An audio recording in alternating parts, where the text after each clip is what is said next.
Hi, everybody. My name's Jason. I'm Jaden. I'm Yah. And we are the YAHOSHUA and the Torah YouTube channel, Rumble channel, and Odyssey. And we thank you guys very, very much for everything. We thank you very much for hanging out, tuning in with us. It is the middle of the week. For those who are on the Gregorian workforce, you guys are in what they call Hump Day.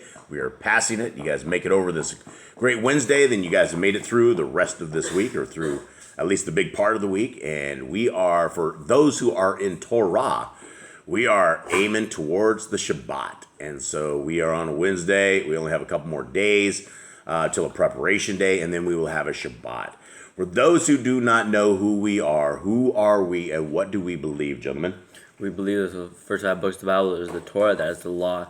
That's the one we will follow for all generations, and it should be followed for all generations. It was not abolished with YAHOSHUA, the Messiah. Everybody knows him as Jesus, but there's no J's in Hebrew. It was not abolished with Paul or Peter, any of the disciples, any of the prophets, any of the New Testament. It was never done away with. It is still something we need to follow this day, and it is something we will be blessed if we follow. You're telling me that these old laws of Moses they're still current for you? They're not the old laws of Moses, they're the laws of Yahuwah. They came from his mouth, but they were given to us by Moses. But they are for us. They are for everybody that chooses to be a child of Yahuwah. They seem a little outdated to me, Eli. Tell me, are they outdated? No, they're still pretty fine. Don't eat pork. That pork is a health problem. It's very bad. The walking trash cans. Shrimp are the trash cans of the sea. Don't eat the blood. It's all still relevant things. Everything's relevant, huh? So it's not outdated. There's nothing we should be keeping these laws, statutes, and commandments? Yes, every day. Yeah, okay. And what else? Who do we believe our Messiah is? We believe he is YAHOSHUA. There was no... Sounds different than Jesus. Because there's no J's in Hebrew. J was an English name they made up. It was derived from pagan origin. And so his name is YAHOSHUA, and we believe that he is the Messiah. We believe that he came and became our Melchizedek priest. He became our chance at having salvation. Yeah, okay. So there we go, folks. And we are all still live down here in South America. So thank you guys for all your prayers, for all your love, for being part of this family. We still have scriptures available. You guys can pre-order one of these scriptures right now. The same scriptures that we're reading right now. There's only 1,000 available. I think there's close to 100 that have already been sold. These have 103 books, the largest print that I believe that you will ever find a full-on scriptures. It has all the books that we're reading. It has fully restored names. It has a very nice cover on it. It is what they call a PU leather. It's not a real leather, but it is it's just a really nice front. It looks like fake leather, I suppose, is what it is. And so, guys, if you're looking at getting these or getting a gift for anybody out there, they're $64. You will not find another scriptures anywhere for this amount of money. And if you guys would like to do a download of it, here is the free PDF. All of everything that we're reading right here is completely free. Eli, how is the eSword project going? Can you tell me a little bit about your eSword project that Yah Scriptures is on right here? How far are you into this exactly? I'm in Psalms. You're in Psalms, and tell me exactly how this is going. Is it looking good when you bring this back into eSword? Yeah, it looks good. Is it everything's hunky dory? Yep. Okay, yeah. So the eSword, what's your estimation that you will have this done? How long have you been on Psalms? Actually, Psalms is like the worst chapter ever for Miss Nicole and for anybody who's touching this manuscript, because it's all there's certain things in order, and so the verses aren't like normal verses. They go and you have tabbed lines, and it is a mess of a manuscript. How long left do you have in Psalms? Probably like 4 or 5 days when I'm not proofreading the PDF. Okay, and that's what we're doing. We're all proofreading PDFs here as well, and so okay, all right, guys. And Jade, give us a little bit about what's happening right now in the world of Joshua. Where are they at? What's happening? They are a little outside of Jericho. They are just camped outside. They got circumcised because they had been circumcised since the beginning of the journey out of Egypt, and so they all got circumcised. And now they celebrated the Passover. And now they are getting ready to start taking them to land because they couldn't come into land as uncircumcised people. Right. Okay. All right. Here we go. In Jericho. And so, well, right before this, the last thing that we talked about in chapter 5 was that Joshua ended up with a supernatural leader inside of this. So what do we have with this? He ended up with the guy that he is leading the host of Yahuwah. Just some guy, just some random guy down at the village. Probably an angel and like a messenger. Right. Okay. All right. Yeah. So a messenger of Yah is standing before the people of Israel, saying, "I will lead you." Okay. 6. And Jericho was shut up tight because of the presence of the sons of Israel, none going out and none coming in. And Yahuwah said to Yahushua, "See, I have given Jericho and its sovereign, mighty brave men, into your hand, and you shall go around the city, all the men of the battle going around the city once. Do this for 6 days, and let 7 Kohanim bear 7 ram's horns before the ark. And on the 7th day go around the city 7 times, while the Kohanim blow the horns. And it shall be, when they make a long blast with the ram's horns, and when you hear the sound of the horn, that all the people shout with a great shout. And the wall of the city shall fall down flat, and the people shall go up every man straight before him. And Yahushua, son of Nun, called the Kohanim and said to them, Take up the ark of the covenant, and let the 7 Kohanim bear 7 ram's horns before the ark of Yahuwah. And he said to the people, Pass over and go around the city, and let him who is armed pass over before the ark of Yahuwah. And it came to be, when Yahushua had spoken to the people, that the 7 Kohanim bearing the 7 ram's horns before Yahuwah passed over and blew the horns, and the ark of the covenant of Yahuwah went after them. And the armed men went before the Kohanim, who blew the horns, and the rear guard came after the ark, going on and blowing the horns. But Yahushua had commanded the people, saying, Do not shout, or cause your voice to be heard, nor let any word come out of your mouth, until the day I say to you, Shout, then you shall shout. So there's like a lot of people walking around the city without talking. Yeah, what do you think that would be? What do you think if you were inside the city looking down on these people? What would your thoughts be? If people walking around the city, be like, they probably thought, this isn't gonna work. What are they doing? Walking around the city? What do they think they're gonna do? And then, since I know the story, I'd be freaking out if I knew who Yisrael was. But these people probably weren't ready for like the walls to fall down by them walking around. Here's let's set this up. It's got to be a little spooky, right? These people aren't saying a word; they're only blowing horns, right? And so there's a huge mob of people that are walking in and out. And right now, the city is all freaked out, right? There's nobody going in, nobody coming out. They're tripping, right? They are tripping out what's going on. And it's going to be a little awkward having a large amounts of people. They don't know if they're going to attack or what the entire thing was. They had no idea about what was to befall them. 11.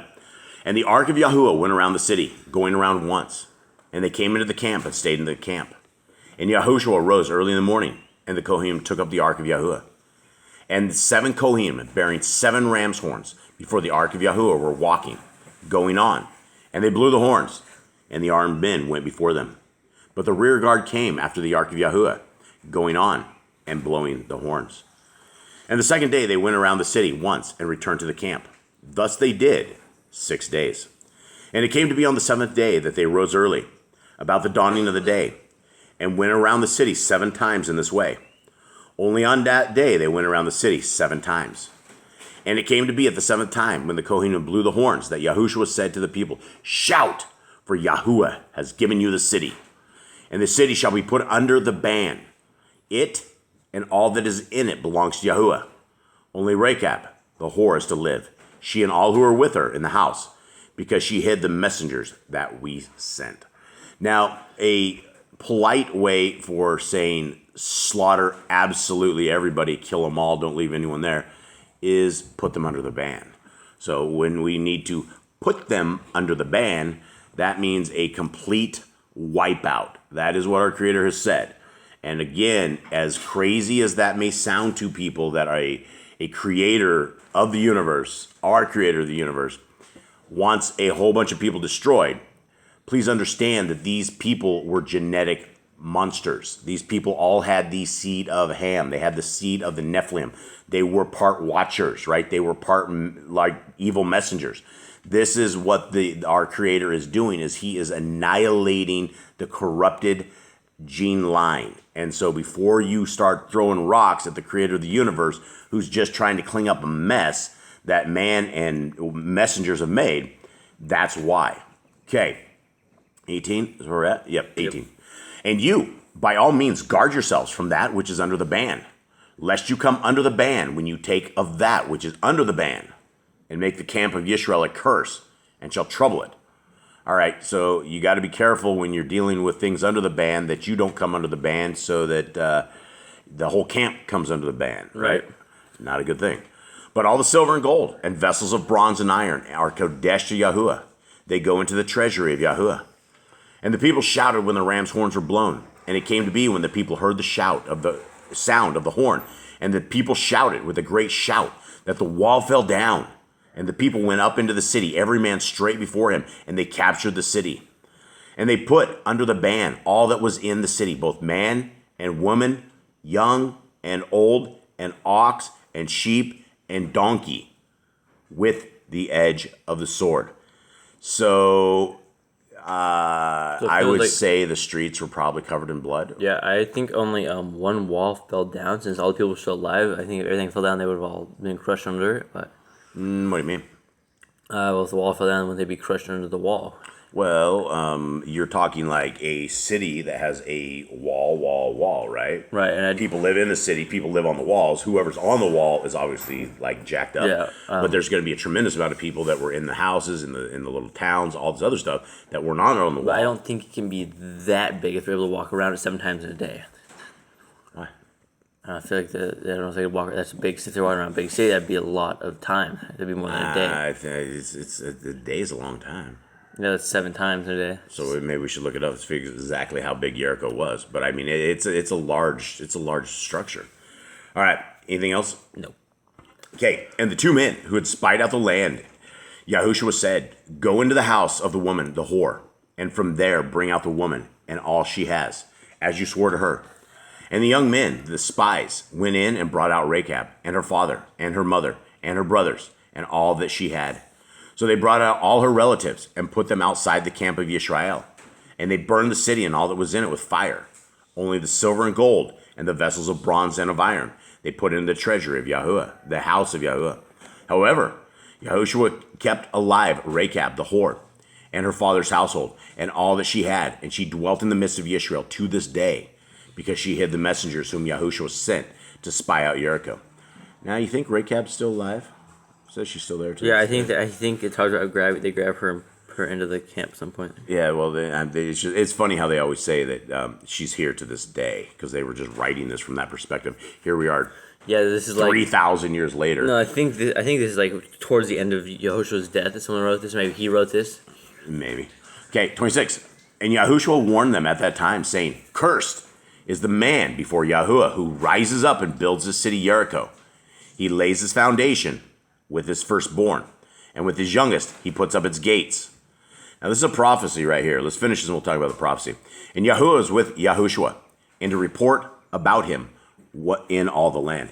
Now, as we read from scriptures, this is exactly this. The guy that rebuilds Jericho, it talks about his firstborn or something of the sort. So this is like a future prophecy. Do you remember that story at all? No, I don't know what you're talking about. All right, so we'll run across this here very, very soon. All right, so the people of Jericho knocked the walls down. I think they knocked all the walls down. I think they annihilated this place. But that's something you could look up and find out exactly how big Jericho was.